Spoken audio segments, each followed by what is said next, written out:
ఇదంతా అయిపోయింది. అప్పుడు కొడుకుని ఇచ్చాడు, నిర్ణయ కాలం వచ్చింది, దేవుడు వచ్చాడు, మాట్లాడాడు, భోజనం పెట్టారు. మళ్ళీ ఈ కాలానికి నీ కౌగిట్లో కుమారుడు ఉంటాడని చెప్పి ఈ ప్రాసెస్ అంతా అయ్యింది. నెక్స్ట్ ఇయర్కి కొడుకుని ఇచ్చేసాడు దేవుడు. ఇప్పుడు చాలా ఆనందంగా ఉన్నారు. వాళ్ళు ఆనందంగా ఉన్న టైంలో ఇలా అడిగితే ఆమె గుండె ఏమైపోద్దండి కదా.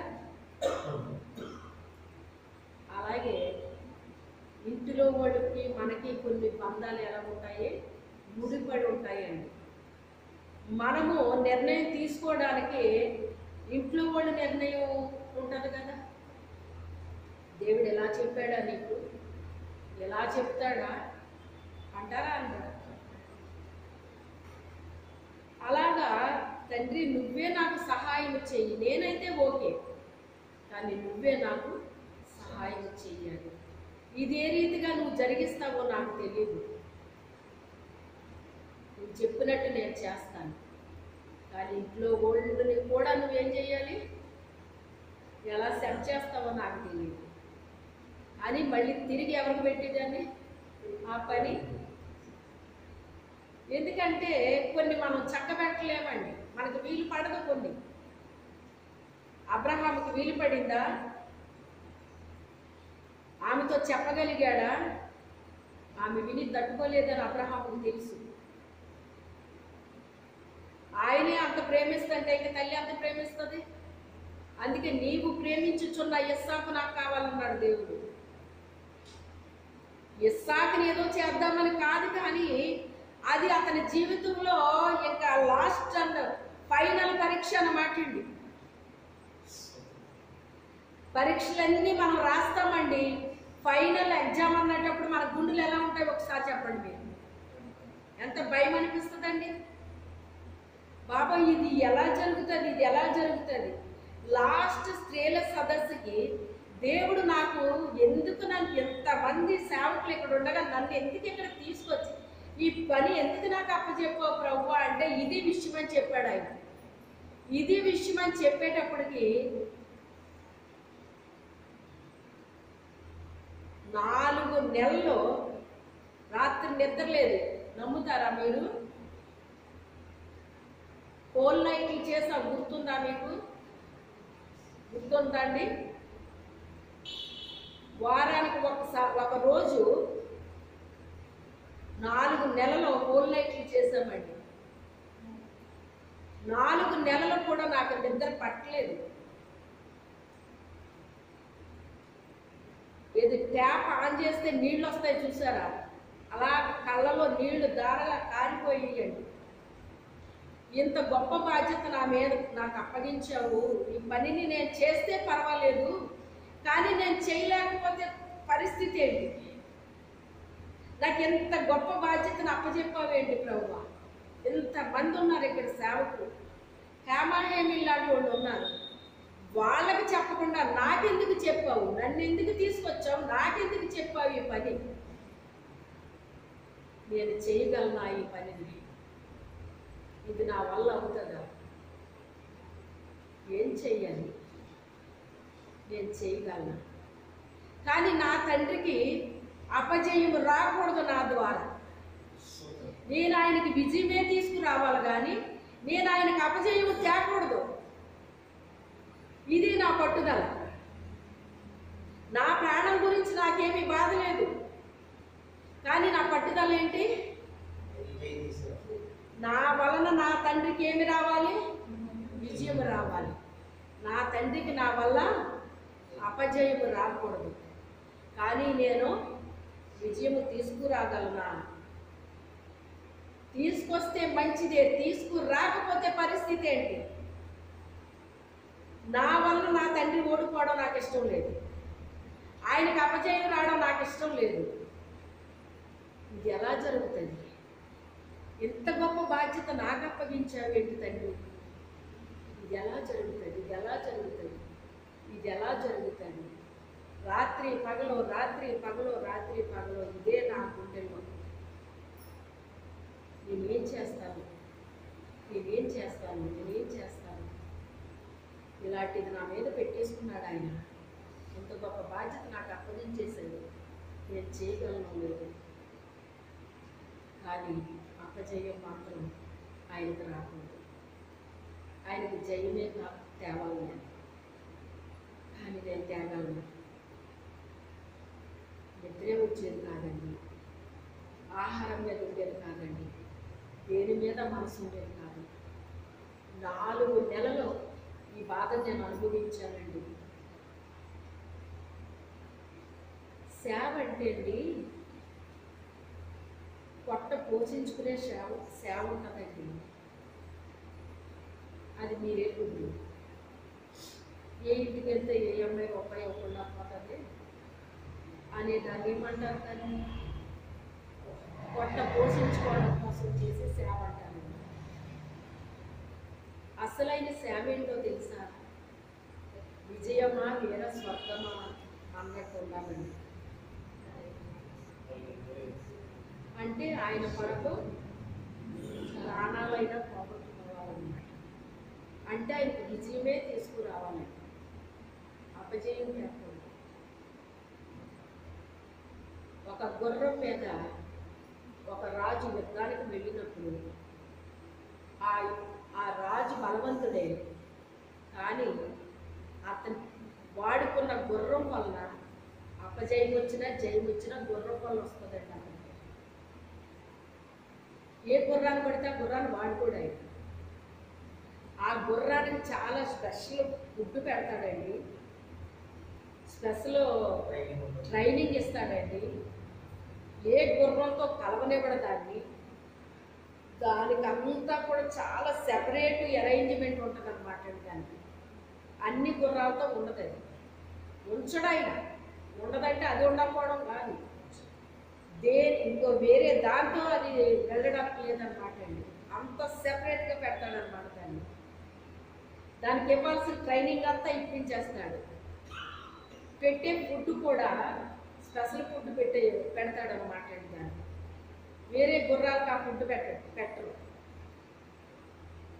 ఎందుకని? దాన్ని ఎక్కడ తీసుకెళ్ళిపోతున్నాడు ఆయన? దాని వలన ఆయనకి జయం వచ్చినా అపజయం వచ్చినా ఇప్పుడు దాని వల్ల రావాలన్నమాట.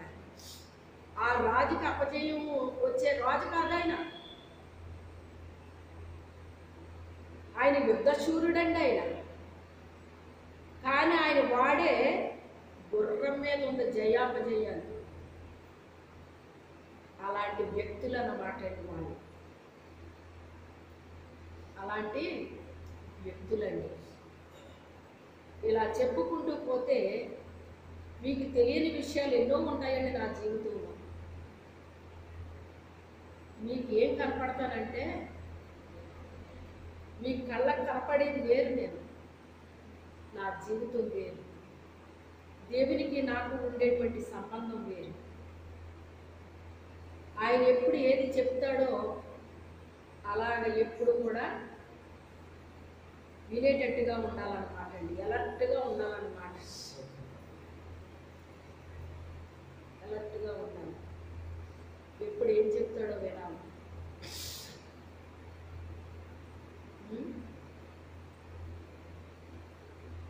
అదొక పెద్ద పరీక్షంగా అయింది. అయినప్పటికైనా ఆయన దేవుని యందు విశ్వాసం ఉంచాడట. ఎలా ఉంచాడంటే, దేవుడు చెప్పిన వాక్యాలన్నీ మనం వింటున్నాం కదా, విన్న ఏం చేయాలని చెప్తాను మీకు నేను. మన హృదయంలో భద్రపరచుకోవాలి. భద్రపరచుకుని ఏం చేయాలి? వాటిని ధ్యానించాలి, ఇతరులతో చెప్పాలి, ఇతరులతో చెప్పాలి. మనకు మనం కూడా ధ్యానించుకోవాలి. వాక్యాన్ని కూడా ఈరోజు అమ్మ ఈరోజు వాక్యం ఇది చెప్పారు అని మళ్ళీ మీరు ఇంటికి వెళ్ళిన తర్వాత ఖాళీ టైంలో మళ్ళీ చదవాలి. నేను చెప్పినవన్నీ చదువుకోవాలి. మీరు ఈ 2 మాటలే కాదు, ఈ పైన ఉన్నది చదవాలి, కింద ఉన్నది చదవాలన్నమాట. మొత్తం అంతా చెప్పను కదా నేను. ఇంకా చెప్పాలంటే చాలా అర్థవంతంగా మీకు చెప్తున్నట్టే, ఏ మాత్రం కూడా చెప్పరు. అక్కడో మాట ఎక్కడో మాట ఎక్కడో మాట చెప్తారండి. నాకు చిన్నప్పుడు ఆ ప్రాబ్లం అనుభవించాను కనుకే దేవుడికి ఇచ్చినట్టున్నాడు నాకు. అయితే ఎప్పుడైతే మనము విన్నామో, హృదయంలో భద్రం చేసుకున్నామో, ఈ వాక్యాన్ని చదువుతున్నామో, ధ్యానిస్తున్నామో, ఇతరులకు చెప్పుతున్నామో, ఇది మన మైండ్లో ఏమవుతుంది? ఇది ఫీడ్ అవుతుంది కదా. ఫీడ్ అయినప్పుడు ఏమవుతుందంటే, దేవుడు ఏదైనా మనకు చెప్పినప్పుడు నేను చెప్పిన వాక్యాలు మీకు గుర్తొస్తాయా రావా? వస్తాయా రావా? వస్తాయి కదండి. ఇద్దరు స్నేహితులు కలిసి మాట్లాడుకుంటున్నారు. ఇద్దరు స్నేహితులు కలిసి మాట్లాడుకున్నప్పుడు ఒకరి గురించి ఒకరికి తెలుస్తుందా తెలీదా? వాళ్ళ ఇష్టాలు తెలుస్తాయి. వాళ్ళు ఎలాంటి డ్రెస్సులు ఇష్టపడతారో తెలుస్తుంది, ఎలాంటి ఫుడ్ ఇష్టపడతారో తెలుస్తుంది, వాళ్ళు ఎలాంటి ఇష్టపడతారో తెలుస్తుంది. అన్నీ తెలుస్తాయండి, ఒకరికి తెలుస్తాయి. అవునా కదా? ఇప్పుడు ఈయనకి ఏం తెలిసింది అంటే, దేవుడు మనిషిని ఎలా చేశాడు? మట్టితో చేశాడు అని మనం అనుకుంటున్నాం. ధూళితో చేశాడటండి మనల్ని దేవుడు. దేంతో చేశాడు? ఈ ధూళి అనే మాట ఎక్కడ ఉపయోగించాడంటే, ఎవరు వాడారో తెలుసా? ఎవరన్నా గుర్తుందా ఎవరికన్నానే?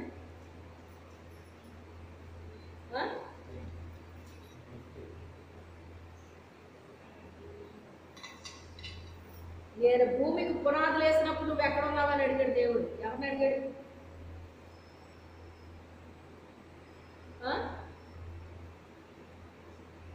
యోగుని అడిగాడు. ఎవరిని అడిగాడు దేవుడు? అతని అన్నీ జరిగిపోయినాయి, అతని జీవితంలో అన్నీ. ఇప్పుడు దేవుడు ప్రత్యక్షమై మాట్లాడుతున్నాడు అన్నమాట.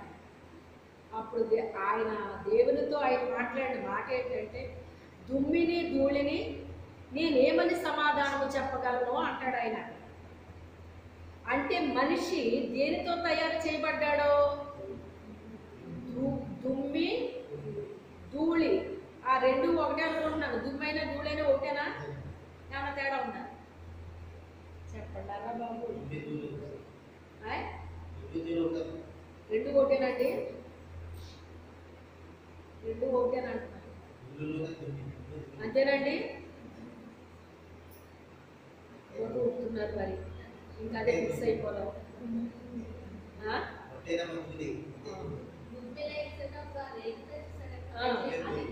ధూళి, కింద ఉండేది దుమ్ము. రెండు ఉపయోగించాడు ఇప్పుడు ఆయన, దుమ్మిని ధూళిని. అంటే దుమ్ము అంటే కొంచెం ఎక్కువ, ధూళి అంటే ఏంటి? గాలి ఎగిరిపోయేది, అంతే కదా. నా ప్రాణం ఎలాంటిది అన్నాడు మరి.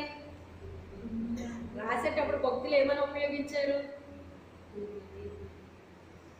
పువ్వు రాలిపోయి అది ఉదయం వికసిస్తుంది, సాయంత్రానికి వాడిపోద్ది, ఎక్కడ ఎగిరి పడుతుందో దానికే తెలియదు అంటాడు. పువ్వును వాడేటండి. మళ్ళీ ఏమంటున్నాడు? వాడిపోయి గడ్డిలాంటి వాడిని అన్నాడు. మళ్ళీ ఏమన్నాడు ఆయన? నీటి బుడగ లాంటి వ్యక్తిని, ఆవిరి రూపం లాంటి వ్యక్తిని అన్నాడు. నీరు మీద బుడగలు వస్తాయండి, ఆ బుడగలు ఏమైపోతాయి? కాసేపు ఉండి పేలిపోతాయి అన్నమాట. ఆవిరంటే ఏంటి? మనం స్త్రీలం వంట చేసేటప్పుడు మూత పెడతాం, ఆ మూతకి ఆవిరి పడుతుంది, ఆ వేడి వల్ల ఆవిరి పడుతుందండి. ఆ తర్వాత ఆవిరి ఏమైపోద్ది? మళ్ళీ నీరుగా మారిపోయి కింద పడిపోతుంది. అలా పోల్చారన్నమాట. మా ప్రాణం ఎంత అయ్యా, మా జీవితం ఎంత, కానీ మనం ఏం ప్లాన్ చేస్తామండి? ఈ సంవత్సరం ఇలా చేయాలి, రేపు వచ్చే సంవత్సరం అలా చేయాలి, తర్వాత సంవత్సరం ఇలా చేయాలి, తర్వాత అసలు తెలిసిన వాళ్ళు ఏమంటారు? దేవుని చిత్తమైతే అండి బ్రతుకుంటే అండి అని ఎలా మాట్లాడతారండి. కానీ సంవత్సరాల కోసం కొంతమంది ఏం చేస్తున్నారు, మాట్లాడుతున్నారు అన్నమాట. ఓన్లీ దేవుని స్తోత్రం, వాళ్ళ విశ్వాసం అనుకోవాలో వాళ్ళ అజ్ఞానం అనుకోవాలో మనకు తెలియదు. కానీ ఆయన దుమ్మిని ధూళిని కలిసి మనిషిగా ఆయన ఏం చేశాడు, నిర్మించాడు. అంటే ఒక రకంగా చెప్పాలి అంటే ఈ దుమ్ముని బూడిదని కూడా మనం అంటాం కదండి. కాలిపోయిన బూడిదని మనం బూడిద అంటాము, దీన్ని కూడా అంటారనుకుంటా కదా, అంటారండి.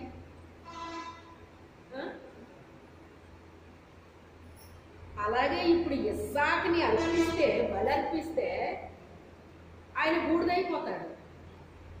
బూడిదైపోయినా కూడా దేవుడు ఏం చేయగలడు, మనిషిని చేయగలడు. మనల్నే ఆయన ఇలా తయారు చేసినప్పుడు ఈ అబ్బాయిని ఎందుకు తయారు చేయలేడు, మళ్ళీ తిరిగి మనిషిగా ఎందుకు చేయలేడు ఈయన? హల్లెలూయా. ఎందుకంటే అబ్రహాము నా స్నేహితుడు అని చెప్పాడు కదా దేవుడు. ఇద్దరు స్నేహితుల మధ్య రహస్యాలు ఉంటాయా చెప్పండి. దేవుడితో మనకి కూడా అంత సంబంధం ఉంటే, ఆయనకి మనకి అంత సంబంధం ఉంటే అండి దేవుని విషయాలు మనకు అర్థమైపోతాయి. ఆయన ఏంటో, ఆయన గుణగణాలు ఏంటో, ఆయన ఇష్టాలు ఏంటో, ఆయన కోపం ఎలా ఉంటుందో, ఆయన ప్రేమ ఎలా ఉంటుందో అన్నీ తెలుస్తాయండి. తెలుసా? అన్నీ తెలుస్తాయి. జాగ్రత్త. ఆయన ఏదో బాగానే మాట్లాడుతున్నాను కదా అని వెళ్ళిపోతాడు, అలా దగ్గరికి వెళ్ళిపోతాడండి. ఆయన ఏంటో తెలుసా అసలు మీకు? పిల్లలకి పెద్దోళ్ళ గురించి తెలుస్తుందండి, తెలుస్తుందా? మన ఇంట్లో వాళ్ళని రాసుకుని పూసుకున్నట్టు వాళ్ళ దగ్గర కూడా వెళ్ళిపోతారండి పిల్లలు. వాళ్ళు ఏదో పెద్ద అధికారి అయ్యి ఉండొచ్చు, కానీ వాళ్ళ దగ్గరికి వెళ్ళి ఏం చేస్తారో తెలియదు వాళ్ళకి. ఆయన అధికారి అంటే ఏంటో ఏదేంటో ఆ పిల్లలకి ఏం తెలుస్తుందండి. అందుకని తల్లిదండ్రులు ఏం చేస్తారు, వీళ్ళని కంట్రోల్ చేస్తూ ఉంటారు. ఎలా కంట్రోల్ చేస్తారో తెలుసా? మీరుగా చూస్తారన్నమాట. చేత్తో ఫస్ట్ ఇలాగ అంటారు, మిర్రుగా చూస్తారు, వాళ్ళతో మాట్లాడుతూనే ఉంటారు, వీళ్ళకి ఇవ్వాల్సిన సిగ్నల్స్ ఇస్తూనే ఉంటారు. అయినా వాడు ఎక్కడ ఆగడు. అప్పుడు ఒక్క గిల్లుతారన్నమాట, వాడు బేరం అంటాడు. అబ్రహాంకి దేవునితో ఉన్న ఆ స్నేహాన్ని బట్టి దేవుని యొక్క గుణగణాలన్నీ కూడా ఆయనకి తెలుసు. నా కొడుకుని ఆకాశ నక్షత్రాలంత సంతానాన్ని ఇస్తానన్న దేవుడు నా కొడుకుని ఎలా చంపుతాడు ఆయన? ఒకవేళ చంపాడే అనుకో, దహించేసానే అనుకో, ఆ బూడిదని కూడా ఏం చేయగలడు ఇప్పుడు ఈయన? ఎందుకంటే దేవుడు వాగ్దానం చేశాడు ఇప్పుడు ఈయనకి,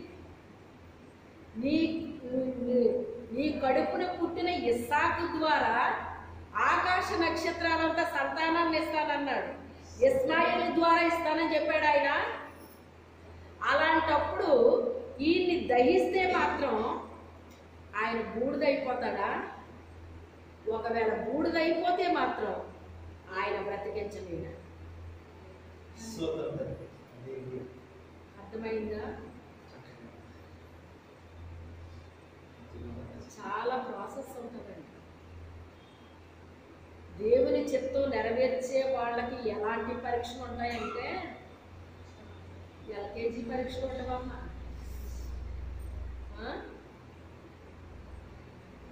ఫైనల్ ఎగ్జామ్ అన్నమాట అండి అది. ఆయనకి ఎంత ఆలోచించాడో మీరు ఆలోచించండి.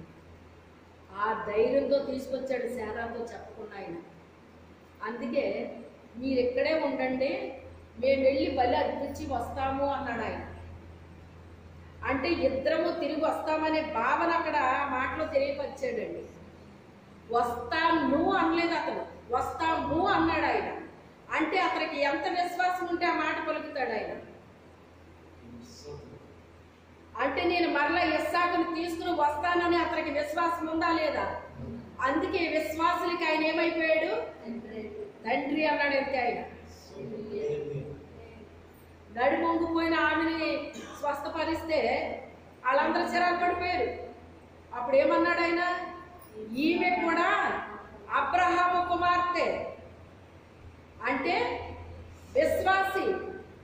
ఆమె నడుమొంగిపోయిందే మీకు కనబడుతుంది, కానీ ఈమె ఎందుకు సరిగ్గా నడలేకపోతుంది, ఎందుకు ఈమె నిలబడలేకపోతుంది, ఇదే కనబడుతుంది. కానీ ఆమె ఎవరనుకుంటున్నారు మీరు? అబ్రహాము కుమార్తె, అంటే విశ్వాసి. ఆమె శరీరానుసారంగా కాదు, ఆత్మానుసారంగా. ఇప్పుడు ఆమె ఏమైందట?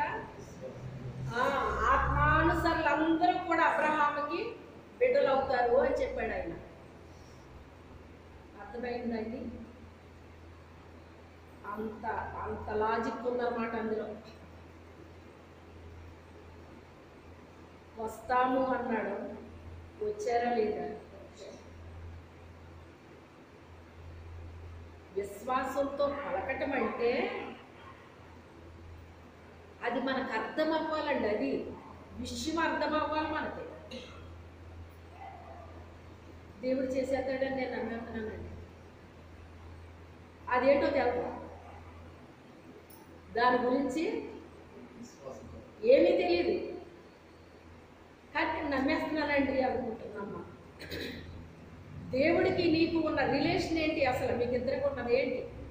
మీకిద్దరికున్న సంబంధం ఏంటి?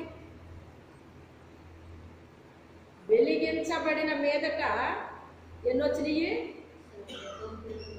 గొప్ప పోరాటాలు వచ్చేసినాయి. వాళ్ళకి ఆరడపడిపోయారు. ఆరడపడిపోయిన వాళ్ళతో వీళ్ళు ఏమయ్యారంట? పాలిభాగస్తులు అయ్యారు. అందుకని పొందుకున్నారు. మీరు దేవుని చిత్తము నెరవేర్చిన వారై వాగ్దానం పొందు నిమిత్తము మీకు ఓరిమి. మీరు దేవుని చిత్తము నెరవేర్చిన వారై అంటే మనకి ఏది దేవుడు చెప్పాడో అది మనం ఏం చేస్తామంట? నెరవేర్చామంటండి. మరి మీరేమి నెరవేర్చారో, నేనేమి నెరవేర్చానో మీకు తెలియాలి, నాకు తెలియాలి. మీకు దేవుడు ఏం చెప్తే చేశానో, నాకు దేవుడు ఏం చెప్తే చేశానో అది మీకు తెలియాలి, నాకు తెలియాలి. ఇప్పుడు నేను ఇందాక మీకు చెప్పాను ఈ విషయాన్ని. ఇది నువ్వు చెయ్యాలమ్మా అన్నాడు దేవుడు అని చెప్పాను. ఇలా 4 నెలలు నాకు నిద్ర లేదు, భోజనం సహించలేదు, ఒకటే బాధ, వేదన, కన్నీరు ఈ రీతిగా అనుభవించాను. ఆ రోజు రానే వచ్చింది. ఆ రోజు ఫైనల్ ప్రేయర్ అన్నమాట అండి. అది అంట ఫైనల్లో ప్రేయర్. ఆ ఒక్క ప్రేయర్లో జయం వచ్చిందండి. హల్లెలూయా. ఏటి మీటింగ్కి వెళ్ళాము, ఆ రాత్రి అంతా తుఫాను, ఆ ముందు రోజు నుంచి తుఫాను, ఏసి థియేటర్లు పడిపోయి మందిరంలో ఏర్పాటు చేశారు. బయట వంటలు చేద్దామంటే వర్షం, ఆ గాలి తుఫాన్లకి బస్సులు తిరగలేదంట కొన్ని ఊర్లకి. విచిత్రం ఏంటంటే ఒక అతనండి దేవి పంట నుంచి నడిచి వచ్చేసాడంటే బస్సు రాలేదండి. ఇలా కొన్ని ఊర్ల నుంచి నడిచి వచ్చేసిన వాళ్ళు ఉన్నారండి. ఆటోలు కట్టుకున్నారంట పాపం, ఆటోలు మేము వద్దామని. వర్షం ఇంకా ఆగట్లేదు బాబా, ఈ గాలి వాడిని వెళ్ళం అని చెప్పేసి ఆగిపోయామని చెప్పారన్నమాట. తర్వాత నడిచి వచ్చినాడు బాగానే వచ్చాడు, కానీ ఆటోలు ఎగిరిపోతాయా చెప్పండి? అంటే అందులో వాళ్ళకి ఏమి లేదు, పాలు పంపులు లేవు. అర్థమైందా? దేవునికి సంబంధించిన ప్రతి దాంట్లో కూడా మనకేముండాలి? పాలు పంపులు ఉండాలండి. ఒక ప్రార్థనే కదా అని మీరు అనుకుంటున్నారు. అందులో ఎంత పొందుకుంటామో తెలుసా మీకు? మొదటి వారు కడపటి వారు అవుతారు, కడపటి వారు మొదటి వారు అవుతారని దేవుడే చెప్పాడు. నేను చెప్పడం కాదు. జరుగుతుందా లేదా ఇప్పుడు? అది జరుగుతుందండి. ఆయన ముందే రాయించేశాడు ఇవన్నీ ఇలా ఉంటాయని. ఆ రీతిగా లాస్ట్ ప్రేయర్లో ఎంత పోరాటము, ఆ శత్రువుకి నాకు ఒక పోరాటం జరుగుతుందండి. ప్రార్థనలో ఉన్న వాళ్ళకి ఒక్కరికి తెలియదు, ఇది ఎవ్వరికీ తెలియదండి. శత్రువుకి నాకే తెలుసు, ఇద్దరం పోరాడుతున్నామండి. ప్రభువా, నేను నీ బిడ్డని, నేనెందుకు తగ్గాలి అని నేను తగ్గేదే లేదు. నేను సృష్టికర్త కూతుర్ని, నేను ఎందుకు తగ్గాలి అని చెప్పేసి నా లోపల ఒక పౌరుషం అన్నమాట అండి. ఆ రీతిగా ఇద్దరికి పోరాటం పడిపోయిందండి. చివరికి జయించాడు దేవుడు. అప్పుడు నాకు ఎంత ఆనందం, సంతోషం నేను అనుభవించానంటే ఆ రాత్రి నేను నిద్రపోలేదండి ఆనందాన్ని. అంటే నేను అపజయం తెస్తానేమో అన్న ఎక్కడో ఒక మూల భయం నా గురించి నాకు కాదు, నన్ను నమ్ముకున్న నా దేవుడికి నేను అపజయము తేకూడదు. అది నా యొక్క పట్టుదల, రోషం, పౌరుషం. అవండి అవే మనల్ని నిలబడతాయి. అవే నిలబడతాయండి మనలో పట్టుదల లేకుండా, ఒక రోషం లేకుండా, ఒక పౌరుషం లేకుండా దేవుని పని చెయ్యాలంటే మనము ఫస్ట్ స్టార్ట్లోనే అవుట్ అయిపోతారు. ఈ లేకపోతే ఏమైపోతారండి, అవి ఉన్న వాళ్ళు మరి ఒక కసిగా పనిచేస్తారటండి. వాళ్ళు ఏం చేస్తారంట, నా దేవుడు కొరకు నేను ఇలా చెయ్యాలి, అలా చెయ్యాలి అన్నది వాళ్ళ గుండెలు మండిపోతాయటండి. అవన్నీ ఉంటాయటండి. వాళ్ళు అంత ప్రాక్టీస్ ఉండాలి. అన్నిట్లో కూడా ఓర్పుతో వాగ్దాన ఫలాన్ని పొందుకున్నారటండి. దేవుడు మనకి ఏది వాగ్దానం చేశాడో ఆ వాగ్దాన ఫలాన్ని ఎప్పుడు పొందుకుంటామంట, ఓర్పుతో పొందుకుంటామంటండి. ఓర్మి మీకు అవసరమై ఉంది. బాబా ఎవరన్నా ఏదన్నా అంటే నాకు అసలు నేను పన్నండి, నేను మాట్లాడండి అంటారండి. అలాగా ఎవరితో మాట అనిపించుకోకుండానే బ్రతికేనండి. కానీ ఎప్పుడు వచ్చినాయి అన్నీ, సేవలోకి వచ్చినాయండి. ఇవన్నీ వినకూడని మాటలు, అనిపించుకోకూడని మాటలు, ఇవన్నీ ఒకటి కాదు, రెండు కాదు. అసలు ఆ మాటలకి నాకు సంబంధమే లేదు. అలాంటివన్నీ అనిపించుకుంటాం, ఇవన్నీ కూడా జరిగినాయి అన్నమాట. స్టార్టింగ్లో చాలా బాధ అయిపోయిందండి. ఆ మాటలు పెట్టంటే గుండె తట్టుకునేది కాదు. ఈ గుండె విరిగిపోయి నలిగిపోయి మొక్కసెక్కలు అయిపోయి దానికి రూపు రాటలు లేకుండా ఎప్పుడైతే అయిపోయిందో ఇంకా అసలు ఇప్పుడు ఎలా ఉందంట. అందులోకి ఈ సంవత్సరం నూతనమైన వాగ్దానం ఏంటంటే, నా కొరకు ఎవరైతే ఎప్పటి వరకు అనరాని మాటలు అనిపించుకున్నారో, నా కొరకు భరించారో, నా కొరకు అవమానాలు పొందారో, నిందలు అనుభవించారో, ఎగతాళీలు అనుభవించారో, నా కొరకు నిలబడ్డారో వాళ్ళందరికీ కూడా ఈ సంవత్సరం నూతనమైన పంటని ఇచ్చేస్తాను, 100 పంటనిస్తాను వాళ్ళకి అని దేవుడు వాగ్దానం చేశాడు. మీరు పడ్డ శ్రమను దేవుడు చూశాడు. ఆయన ఈ సంవత్సరం మీకు అందరికీ కూడా ఆయన ఇస్తాడని వాగ్దానం చేశాడటండి. ఆశీర్వాద సంవత్సరంగా ప్రకటించాడటండి దేవుడు. తెలుసా ఏవండి, శరీరానుసరమైన దానికోసం మనం కష్టపడితే లాభాన్ని సంపాదిస్తున్నాం కదా, అలాంటప్పుడు దేవుని కొరకు మనం శ్రమపడి కష్టపడి నానా మాటలు అనిపించుకుంటే దేవుడు మనకి ఎందుకు ఇవ్వడండి? చెప్పండి, ఎందుకు ఇవ్వడు?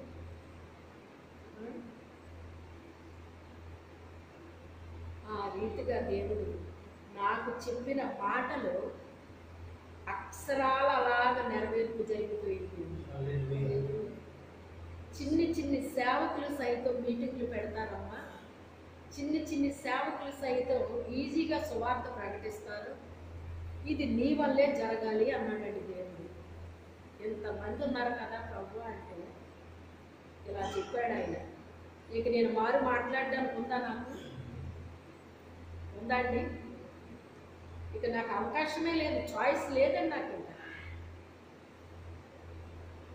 ఆ మీటింగ్ అయిన తర్వాత మీటింగ్స్ జరగడం ప్రారంభించాలి. అనేక మంది సేవకులు సువార్త ఈజీగా ప్రకటిస్తారని చెప్పాడు ఆయన. అలాగే ప్రకటిస్తున్నారు చాలామంది. ఏదో కొంతమంది ఏదో రకంగా ఉన్నారని అందరినీ మనం అలా లెక్కేయకూడదు.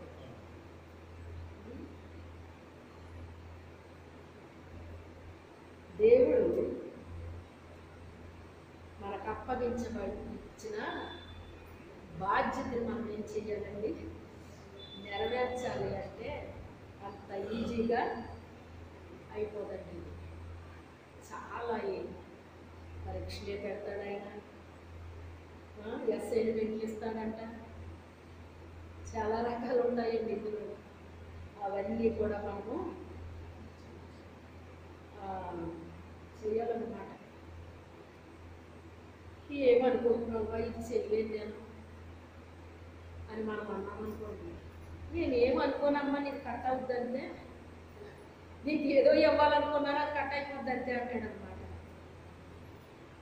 ఒకసారి ప్రేత జడ్సన్ గారు అలాగే ఆవిడ వచ్చిన నిందలు, అవమానాలు, ఎగతాళీలు ఇవన్నీ ఇంకా భరించలేక, తట్టుకోలేక దుష్టుడు అలాగేలాగా ప్రయోగాలు చేయడండి మా మీద. తట్టుకోలేక, మాటలు వినలేక, ప్రభువా నీ సేవకి నేను చేయలేను, నా వల్ల కాదు, ఇలాంటి మాటలు నేను వినలేకపోతున్నాను ప్రభువా అని చెప్పేసి, నేను నీ సేవ చెయ్యను ప్రభువా అని అన్నదటండి ఆమె. అప్పుడు ఆవిడకి ఆ రాత్రి ఒక దర్శనాన్ని చూపించాడటండి దేవుడు. చూపించి, నిన్ను ఈ స్థానంలో ఉంచాలనుకున్నాను నేను, ఈ స్థానంలో ఉంటావా, సేవ మానేస్తావా అన్నాడట. పరలోకం తీసుకెళ్ళి ఇక్కడ కూర్చోబెట్టాలనుకుంటున్నాను నేను. ఇవన్నీ అనుభవిస్తేనే ఇక్కడ కూర్చుంటాను. ఈ ఏమి అనుభవించను అంటే నీకు ఈ స్థానంలో నువ్వు రావు. నీ ఇష్టం. నేను అనుభవిస్తాను, నాకు ఈ స్థానమే కావాలనుకుంటే నువ్వు అవన్నీ అనుభవించాలి. లేదు అంటే కనుక నీ ఇష్టం, వదిలేసావు అన్నాడట దేవుడు. అప్పుడు అది చూసిన ఆవిడ, ప్రభా ఇన్ని కాదు ఇంకొక వచ్చినా కూడా నేను అసలు మానేసే పనే లేదు, ఇంకా ఇంకొకరిని అనుకోని ప్రభా అని చెప్పేసి అప్పుడు ధైర్యం వచ్చేసిందంట. ఇంకా ఒక్క మాటతో ధైర్యం వచ్చేస్తాడండి ఆయన. ఒక్క మాటతో ధైర్యపరుస్తాడు. జాయిస్ మేరీ గారు కూడా అలాగే ఏదో ప్రార్థన చేశారటండి. వాళ్ళు, ప్రభా ఈ సేవ నేను చేయలేకపోతున్నాను, నా వల్ల అవ్వట్లేదు, నేను ఇక మానేద్దాం అనుకుంటున్నాను ప్రభా, ఏ మాటలో ఇదేమిటి అది ఇది అని చెప్పేసి ఏదో అన్నారట. అప్పుడు ప్రభు అన్నారంట, నువ్వు ఎక్కువ కావాలని కోరావు, నీకు కావాలని వద్దా అన్నారంట ఆయన. నీకు ఎక్కువ కావాలంటే ఎన్నో అనుభవించాలి నువ్వు, ఇవన్నీ నాకు వద్దు అంటే నువ్వు ఏమీ అవసరం లేదంటే నువ్వేం పడక్కర్లేదు అన్నా. లేదు ప్రభు నేను అనుభవిస్తాను, నాకు కావాలి, నేను అడిగింది నాకు కావాలి అన్నదట.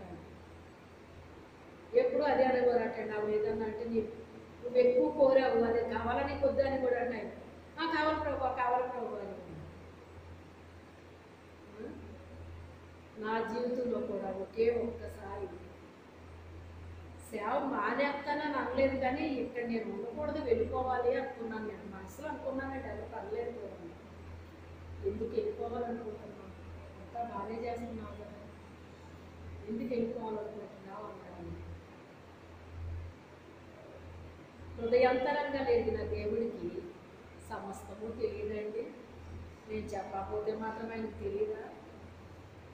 కానీ ఎవరి మీద నేరం మాత్రం నాకు ఇష్టం లేదండి. ఎవరి మీద ఏం చెప్పలేదు నేను. ఎవరన్నా ఏమన్నా అన్నారమ్మా నిన్ను? ఎవరన్నా ఏమన్నా అన్నారా? చెప్పు, నాతో చెప్పు. ముమ్మారు అడిగాడండి దేవుడు నన్ను. ముమ్మారు కూడా నేను ఎవరి మీద ఏమీ చెప్పడం నాకు ఇష్టం లేదు. అలా తలంచుకుని ఉన్నాను తప్ప ఎవరి మీద నేనేమి చెప్పలేదండి. అంతా బాగానే చేస్తున్నావు కదా, ఎందుకు వెళ్ళిపోవాలనుకుంటున్నావు?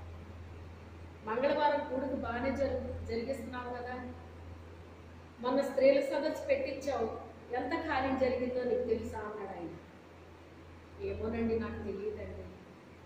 కానీ అందరూ అయితే అంటున్నారండి చాలా బాగా జరిగింది, చాలా బాగా జరిగింది అని అంటున్నారండి. నాకైతే ఏమీ తెలియట్లేదండి. అసలు నేను ఏం చేస్తున్నానో నాకే అర్థం అవ్వట్లేదండి. ఎందుకంటే మరి అంటున్న మాటలు అలా ఉన్నాయి. అలా చేస్తుందేంటి, ఆ రీతిగా చేయకూడదు, ఈ రీతిగా చేయకూడదు, అది ఇది అని మరి ఇలా మాట్లాడుతుంటే ఏం అర్థమవుతుంది నాకు? ఇంకా నిజమేనేమో, నేను సరిగ్గా చేయట్లేదేమో అని నాకు డబ్బు వచ్చేస్తుందండి. అప్పుడు ఆయన అన్నమాట, మొన్న ఎస్తేరు మీటింగ్ పెట్టావు కదా, స్త్రీల సదస్సు పెట్టావు కదా, దాని ద్వారా ఎంత కార్యం జరిగిందో నీకు తెలుసా అన్నాడు. ఏమోనండి, నాకు తెలియదు. అందరైతే అంటున్నారు, జరగలేదనుకుంటున్నావా? చాలా కార్యం జరిగింది, జరగలేదనుకుంటున్నాను అన్నారండి. అప్పుడు నా మనసులో తీసుకున్న తీర్మానం, ఎప్పటి వరకు నేను ఎలా చేస్తున్నానో అనుకున్నాను, బాగానే చేస్తున్నావని నువ్వు చెప్పావు ప్రభువా, అసలు నువ్వు బాగా చెప్పావని చెప్పాక నేను ఎందుకు వెళ్తాను? ఎల్లను ప్రభు, నీ కోసం నిలబడతాను నేను. ఇన్ని కాదు కాదు కదా, ఇంకొకరిని వచ్చినా కూడా నీ కోసం నిలబడతాను ప్రభు ఇక్కడ అన్నానండి. హల్లెలూయా. అప్పుడు చేశాను నిబంధన. నేను 2008లో చేశానండి నిబంధన దేవుడితో. ఎక్కడ తీసుకున్నాను తీర్మానం? హృదయం. మెలకు వచ్చేసరికి నా మనసు ప్రశాంతంగా అయిపోయిందండి. ప్రశాంతంగా అయిపోయింది. పడుకునేటప్పటికి ఉన్న బాధ ఏమైపోయిందో తెలియదు. మెలకు వచ్చేసరికి దేవుడు నన్ను ఈ రీతిగా దర్శించాడు, మాట్లాడాడు. నా మనసంతా ప్రశాంతంగా అయిపోయిందండి. ఏం జరిగిందో తెలియదు, హ్యాపీగా అయిపోయింది అన్నమాట. ఆయన దర్శిస్తే అలాగే నాకు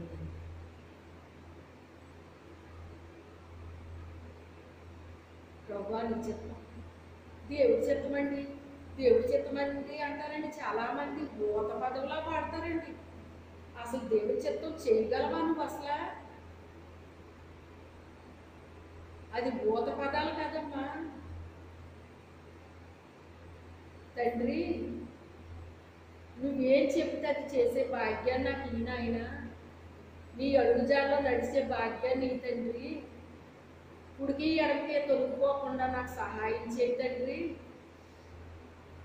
నీ బిడ్డగా ఈ లోకంలో జీవించే భాగ్యాన్ని అయ్యా అని ప్రార్థన చేసుకోండి. అర్థమైందా? అంతేగాని దేవుని చిత్తం, దేవుని చిత్తం, దేవుని చిత్తం అని మొదలెట్టకండి. దేవుని చిత్తాన్ని చేస్తే మంచిదే. మరి నోటి మాటతో చెప్పేసి చేయలేకపోతే ఇంకేంటి? పోస్ట్ దానికి అవుట్ అయిపోతే ఇంకేంటి?